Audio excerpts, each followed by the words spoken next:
له ډنمارک څخه د افغان غږ د رادیو تلویزیون قدرمنو لیدونکو ګرانو اوریدونکو عزیزانو او دوستانو سلامونه نیک هیله او پیرزوینه هیله لرو جوړ روغ خوشحاله او نیکمرغه اوسئ دا د بیرته له ګران افغانستان نه له ګران کابل جان نه ډنمارک ته راغلو خپل کور ته نږدې یوه سیمه کې دلته یو څو خبرې لنډې له تاسو سره لرو او له دې خبرو نه موخه دا ده چې د زړه له کومې زه فیضه جان هوسا او زما زوی سمون جان همداسې نور ملګري چې موږ سره ول د زړه له کومې له تاسو مننه وکړو له فرد د افغانستان له وګړي نه له دوستانو نه له خپلوانو نه له عزیزانو نه چې له موږ سره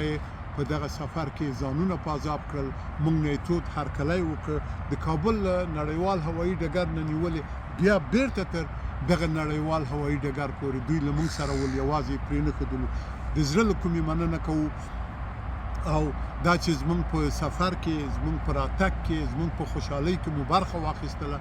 له تاسو نه د زړه له کومې مننه کوو د افغان غږ رادیو تلویزیون ستاسو دی ستاسو لپاره خپریږي دا چې موږ څونه اغیزمن یو په دې خپل نشراتي کار کې دا په تاسو پورې اړه لري او هغه به نو تاسو موږ ته نمره راکوئ یا جګه نمره یا ټیټه خو خیر دا منځنۍ نمره هم که راکوئ دا هم صحیح ده یو خو د عمر دا تېرېدل دي دونه هغه پخوانۍ انرژي نشته له بله خوا نه د وطن نه لرې امکانات ډېر کم دي نو زمونږ دغه څه چې له لاسه کېږي دغه نشراتي خدمات د افغان غږ د رادیو تلویزیون له لارې هیله ده تاسو ته د قبول وړي قدرمنو دوستانو مونږ دغه د وطن مینه له تاسو زده کړې ده له دې خپل وطن نه مو دا مینه زده کړې او دا مو د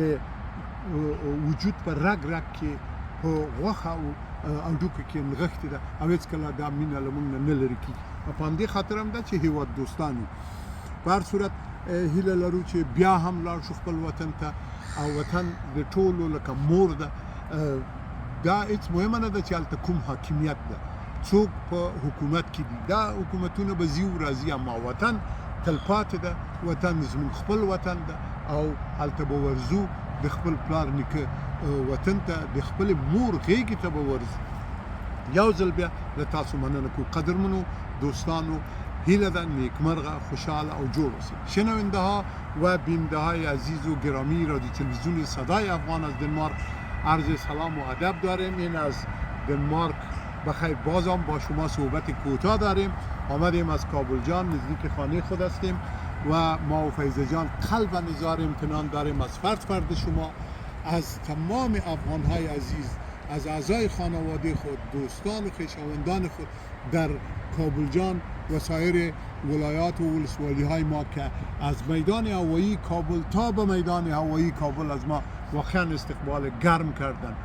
وطن خانه مشترک همه ما شما افغان هاست اگر فرصت و امکان برابر میشه حتما باید با وطن خود بریم و وطن رفتنی به این معنا نیست که ما از کسی یا حمایت میکنیم از حاکمیت ها و یا هم کسی را ما نکوهش میکنیم ما شاهد حکومات و دولت ها و حاکمیت های مختلف دمی عمر کوتاه خود ما بودیم و هستیم حکومت ها میره و میره اما چیزی که ثابت است وطن ماست مردم ماست زنده باشه وطن ما زنده باشه مردم ما قلباً از شما اظهار امتنان داریم که از ما پذیرایی گرم کردیم امیدوار هستم تمنیات نیک تمام همکارای ما را بپذیرید جور و سلامت باشین انشالله که همیشه در خدمت هستیم